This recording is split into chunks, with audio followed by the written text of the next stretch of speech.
Lemon garlic soya செய்யலாமா? அது வந்து கேரளாவில் இந்த மாதிரி ஒரு ஹோட்டலில் செஞ்சுருந்தாங்க. டேஸ்ட்டு நல்லா இருந்துச்சு. அதுமாதிரி நம்ம இப்போ செய்யலாம். இப்போ சோயா வந்து சுடுதண்ணில் போட்டு நல்லா புனிஞ்சு சாஃப்டாக எடுத்து வச்சுருக்கேன். இது கூட 1 ஸ்பூன் மல்லித்தூள், 1 ஸ்பூன் காஷ்மீர் மிளகாத்தூள், 1/2 ஸ்பூன் மிளகாத்தூள், 1/4 ஸ்பூன் மஞ்சத்தூள், ஒரு 2 ஸ்பூன் கார்ன்ஃப்ளவர் மாவு சேர்த்துக்கிடுங்க. தேவையான அளவு உப்பு போட்டு நல்லா கலந்து ஒரு 10 நிமிஷம் வச்சுக்கலாம். சோயாவோட மசாலா நல்லா மிக்ஸ் ஆகட்டும். சோயாவை 10 நிமிஷம் ஊற வச்சாச்சு. ஒரு கடாய் வச்சுக்கிடுங்க. இதில் 1 ஸ்பூன் எண்ணெய் ஊற்றிக்கிடுங்க.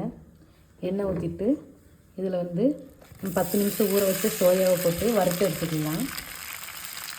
சோயாவை நல்லா 5 நிமிஷமாக ஸ்லோவாக வச்சு நல்லா இரும்பு கடாயில் வச்சு நல்லா ஃப்ரை பண்ணியாச்சு.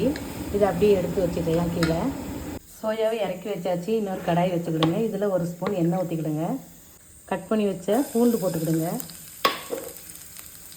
கட் பண்ணி வச்ச 3 பச்சை மிளகாய் போட்டுக்கிடுங்க. பூண்டும் பச்சை மிளகாவும் நல்லா நச்சு வேக வச்சுக்கிடுங்க. பாருங்கள், நல்லா ஃப்ரை ஆகிடுச்சு. இதில் 1 ஸ்பூன் கார்ன்ஃப்ளவர் மாவு, ஒரு கிண்ணம் நிறைய தண்ணி ஊற்றிக்கிடுங்க. நல்லா கலந்துக்கிடலாம்.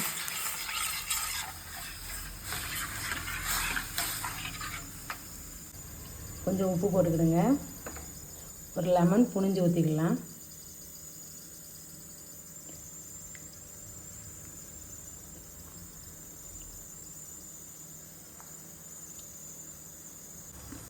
கொஞ்சம் மல்லியில் தூவிக்கிடுங்க. தூவிட்டு கலந்துக்கிடுங்க. நல்லா கொதிச்சிட்ருக்கு. இந்த சமயத்தில் நம்ம வறுத்து வச்ச சோயாவை சேர்த்துக்கிடலாங்க. பாருங்கள், சூப்பராக ரெடி ஆயிடுச்சு. நல்லா அப்படி கலந்துக்கிடுங்க. கொஞ்சம் கெட்டியானன்னு எடுத்துக்கலாம். பார்க்குறதுக்கு எவ்வளோ சூப்பராக இருக்குது.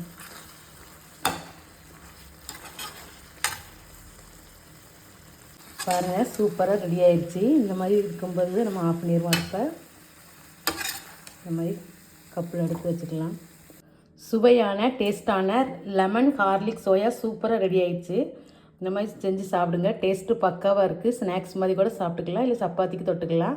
இந்த வீடியோ பிடிச்சிருந்தால் லைக் பண்ணுங்கள், ஷேர் பண்ணுங்கள். புஷ்பா குக்ஸுக்கு சப்ஸ்கிரைப் பண்ணுங்கள். அடுத்த வீடியோவில் பார்க்கலாம்.